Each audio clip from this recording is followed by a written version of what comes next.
بسم اللہ الرحمن الرحیم۔ مسائل میں کچھ گفتگو کل آپ نے سماعت فرمائی تھی۔ اللہ رب العالمین نے اپنے بندوں پر بہت زیادہ کرم اور انعامات فرمائے ہیں، اور بالخصوص نبی اکرم صلی اللہ علیہ وسلم کی یہ جو آخری امت ہے، تو یہ نبی اکرم صلی اللہ علیہ وسلم کی رحمت کا صدقہ ہے کہ اللہ نے خصوصی طور پر ان پر اپنی رحمت اور اپنی برکات نازل فرمائی ہیں کہ وہ چیزیں جو انسان کی ضرورت کے لیے ہیں اور انسان کی زندگی ان کے ساتھ وابستہ ہے، اور وہ انسان کی اپنی مجبوری اور ضرورت ہیں، ان پر بھی اللہ رب العالمین نے انسان کے لیے بہت سے اجر و ثواب عطا فرمائے ہیں۔ اب کھانا اور پینا یہ انسان کی اپنی ضرورت ہے، انسان اپنے فائدے کے لیے کھاتا بھی ہے اور پیتا بھی ہے، لیکن یہ اللہ کی کتنی بڑی رحمت ہے کہ جب انسان کوئی چیز کھائے یا پیے اور طریقہ وہ اختیار کرے کہ جو نبی اکرم صلی اللہ علیہ وسلم نے بتایا ہے، تو یہ کھانا اور پینا بھی انسان کے لیے باعث ثواب اور اجر بن جاتا ہے۔ اب بالکل یہی صورتحال سحری اور افطاری کی بھی ہے۔ اب سحری کو بیدار ہو کر کھانا کھانا یہ انسان کی اپنی ضرورت ہے۔ اب انسان اٹھتا ہے، اپنی ضرورت پوری کرتا ہے، کھاتا ہے تاکہ دن کو اسے بھوک کی شدت کا احساس نہ ہو اور دن بھر وہ روزہ رکھ سکے۔ تو اس کھانے اور پینے کے لیے جو بیدار ہوتا ہے، یہ انسان کی اپنی ضرورت تھی، لیکن اندازہ کریں کہ اللہ کی رحمت کی کوئی انتہا نہیں ہے۔ نبی اکرم صلی اللہ علیہ وسلم نے یہ بات ارشاد فرمائی کہ آپ جو ہے وہ سحری کو بیدار ہو کر کھانا کھایا کریں، السحور اکلہ برکتن، اس لیے کہ سحری کو کھانا کھانے میں اللہ نے بہت سی برکتیں رکھی ہیں۔ اب اس کھانے پر بھی اللہ تمہیں برکتیں عطا فرماتے ہیں۔ اب اس کو جو ہے وہ چھوڑا نہ کرو، اگرچہ پانی کا ایک گھونٹ ہی بیدار ہو کر تم پی سکو تو کم از کم بیدار ہو جاؤ۔ ایک دو کھجوریں کھا لی، پانی پی لیا، تو اللہ کی ذات یہ اجر و ثواب اس کو بھی عطا کر دیتے ہیں۔ اور ثواب کیا ہے؟ تو اللہ کی ذات، اللہ کے نبی صلی اللہ علیہ وسلم فرماتے ہیں فَإِنَّ اللَّهَ وَمَلَائِكَتَهُ يُصَلُّونَ عَلَى الْمُتَسَخِّرِينَ،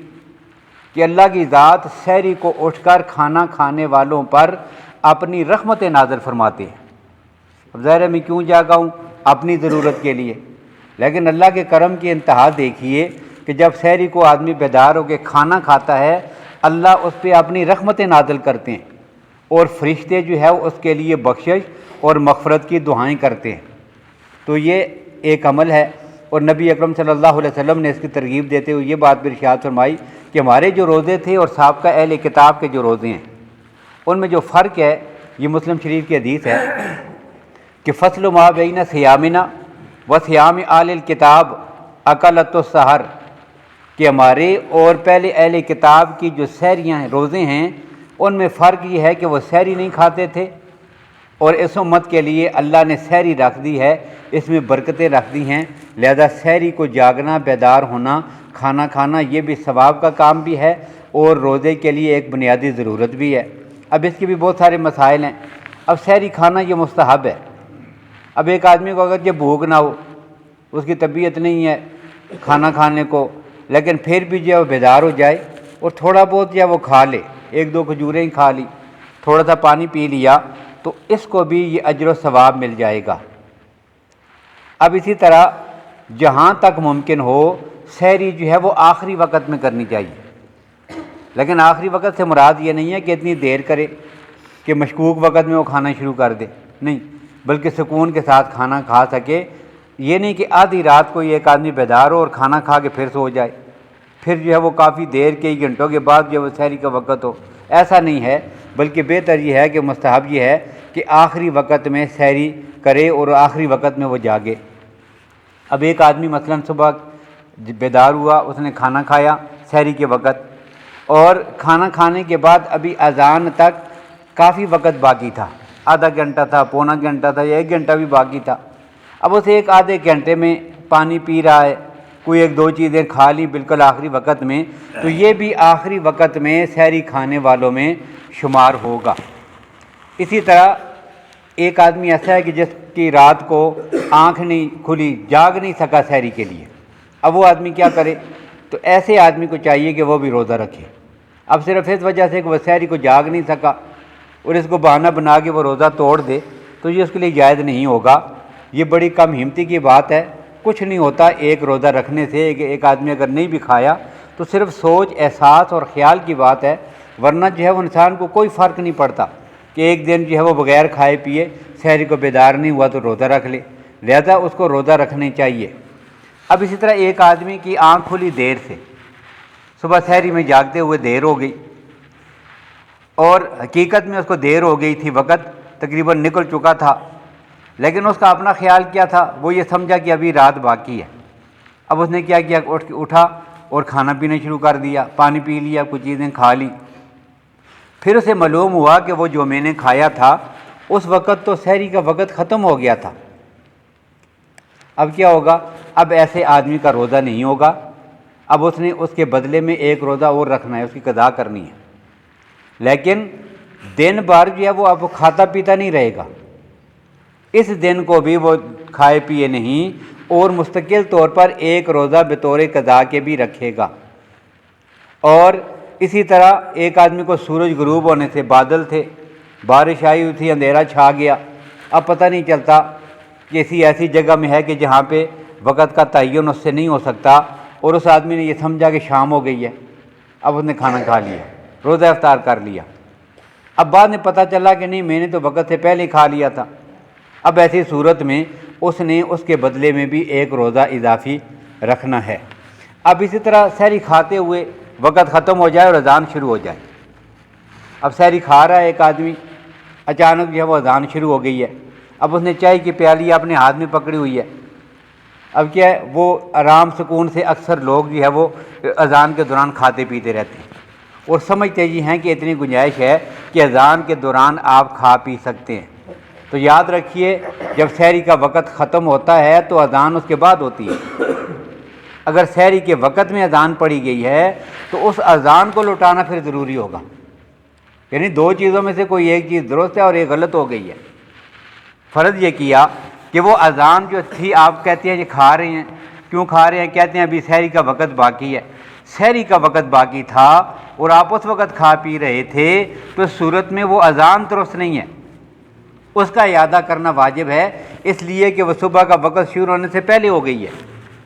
اور اگر آپ کی اذان درست ہے اور وقت پر ہوئی ہے، صبح کا وقت داخل ہو گیا تھا، تو پھر آپ کا روزہ درست نہیں ہے، اس لیے کہ صبح کا وقت داخل ہونے کے بعد آپ کھا رہے ہیں۔ لہذا یہ سمجھنا کہ اذان کے دوران آپ اکثر لوگ کھاتے پیتے رہتے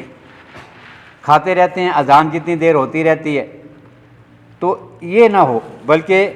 اس سے پہلے اذان ہونے سے پہلے آرام سکون سے کھانا کھا کر جو ہے وہ تیار ہو کے بیٹھ جائے، تاکہ مشکوک وقت میں اس کو کوئی چیز کھانے اور پینے کے لیے ضرورت پیش نہ آئے۔ اب اسی طرح ایک آدمی کو اتنی دیر ہو گئی کہ صبح کا وقت داخل ہونے کا شبہ پڑ گیا ہے، اب شبہ جب پڑ جائے گا تب بھی اس وقت کوئی کھانا مکروہ تحریمی ہے، اب نہیں کھائے گا وہ۔ اب اگر اس آدمی نے کچھ کھا پی لیا اس وقت میں کہ جو مشکوک تھا، آخری بالکل وقت تھا، کچھ کھا پی لیا ہے، تو یہ گناہ کی بات ہے، اور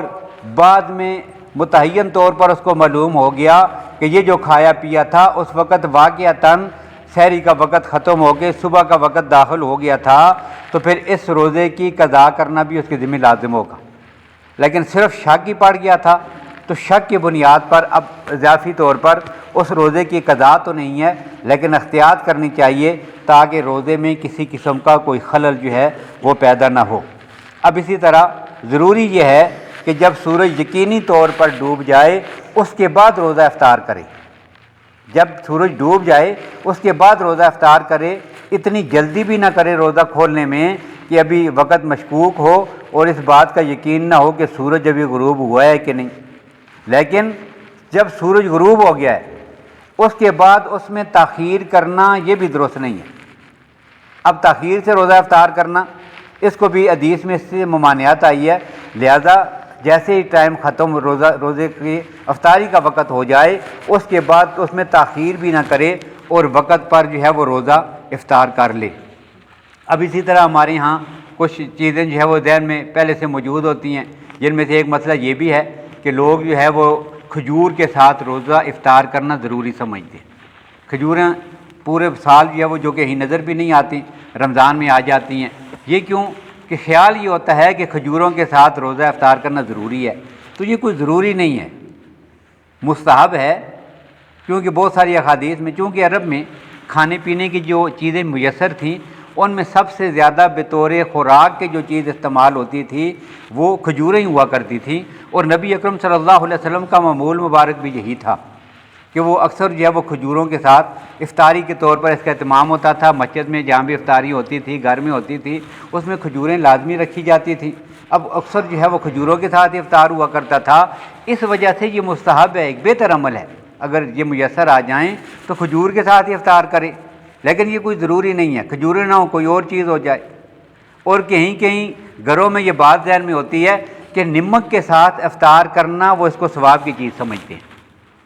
یہ کوئی مسئلہ نہیں ہے، نمک کے ساتھ روزہ افطار کرنا یہ کوئی ثواب کی چیز نہیں ہے۔ یہ مسئلہ جو ہے ویسے ہی کہیں سے پتہ نہیں کیسے معاشرے میں پھیل گیا۔ بہت سارے مسائل ایسے ہوتے ہیں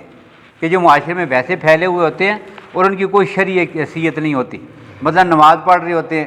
نماز سے مصلی سے اٹھ کر گھر سے عورتیں یا مرد جو ہے وہ اٹھتے ہیں اور مصلی سے پیچھے ہٹے، اب اس کا کونا الٹ دیتے ہیں۔ اب یہ مسئلہ ہو گیا، نمک کے ساتھ افطار کرنے میں ثواب ہوتا ہے، یہ مسئلہ ہو گیا۔ یہ سارے مسئلے جو ہیں یہ اپنے ہمارے گھریلو گھر کے بنائے ہوئے مسئلے ہیں، شریعت کے ساتھ ان چیزوں کا کوئی تعلق نہیں ہے۔ اب مصلی کا وہ کونا جو الٹتے ہیں اس کی وجہ کیا بیان کرتے ہیں؟ کہتے ہیں جب ہم مصلی سے اٹھ کے چلے جاتے ہیں، مصلی خالی ہو جاتا ہے تو شیطان آ کے نماز پڑھ لیتا ہے۔ تو بھائی شیطان آ کے کوئی اچھا ہی کام کر رہا ہے نا، یہ کوئی کم غنیمت ہے کہ آج شیطان بھی آ کے نماز پڑھ رہا ہے؟ ساری زندگی وہ خباثت ہی کرتا رہتا ہے 24 گھنٹے، تو چلو 1 2 منٹ 5 منٹ آج اس نے اچھا بھی کام کر لیا تو کر لینا دینا چاہیے، اس پر تو خوشی کا اظہار ہونا چاہیے کہ آج اس کو بھی موقع میسر آیا ہے کہ وہ بھی اپنے رب کے حضور سر بسجود ہو گیا ہے، تو یہ کوئی پریشانی کی بات تو نہیں ہے۔ تو یہ مسائل ہیں، مسئلے ہیں، اپنی طرف سے بہت ساری چیزیں ہم نے بنا رکھی ہوتی ہیں۔ تو کھجور کے ساتھ روزہ افطار کرنا یہ باعث ثواب اور مستحب ہے، لیکن اس کو ضروری سمجھنا یہ بھی درست نہیں ہے۔ جو بھی چیز میسر ہو، پانی کا گھونٹ ہو، اور نبی اکرم صلی اللہ علیہ وسلم کی حدیث سے یہ ساری چیزیں معلوم بھی ہوتی ہیں۔ اللہ کے نبی صلی اللہ علیہ وسلم نے جو رمضان کی آمد سے قبل جو طویل حدیث ہے اس کے انشاءاللہ ذکر آئے گا، وہ جو فضائل رمضان میں بیان فرمائی تھی، وہاں جو ثواب ذکر کیا تھا کہ جو آدمی کسی کو روزہ افطار کروا دے اس کو اتنا بڑا ثواب ملے گا۔ اب صحابہ کرام رضی اللہ عنہ نے جو سوال کیا تھا کہ یا رسول اللہ، ایک آدمی گنجائش نہیں رکھتا کہ وہ کسی کو پیٹ بھر کے کھانا کھلا دے، تو یہ ثواب کس کو ملے گا؟ تو نبی اکرم صلی اللہ علیہ وسلم نے وہاں پر متعدد چیزیں ذکر کی تھیں جن سے پتہ چلا کہ ان ساری چیزوں سے روزہ افطار کر سکتا ہے۔ وہ چیزیں کیا تھیں؟ کھجور کا ایک دانہ ہی کیوں نہ ہو، آپ اپنے مسلمان بھائی کا روزہ افطار کروائیں، اگر یہ کھجور کا ایک دانہ ہی کیوں نہ ہو۔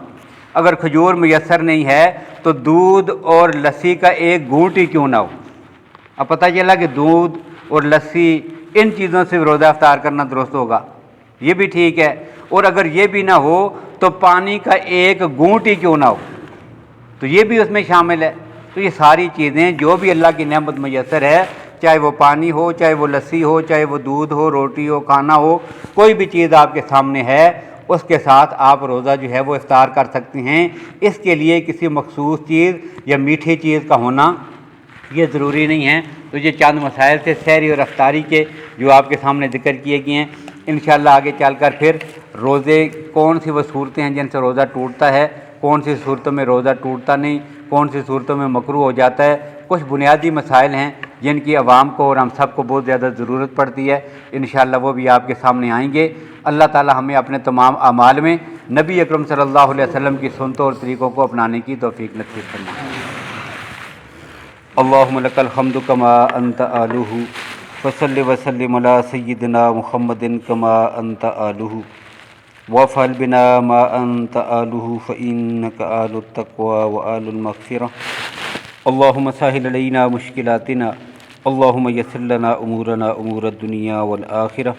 اللهم أحسن عاقبتنا في الأمور كلها وأجرنا من خزي الدنيا وعذاب الآخرة وصلى الله تعالى على خير خلقه محمد وآله وأصحابه وأزواجه وبناته أجمعين برحمتك يا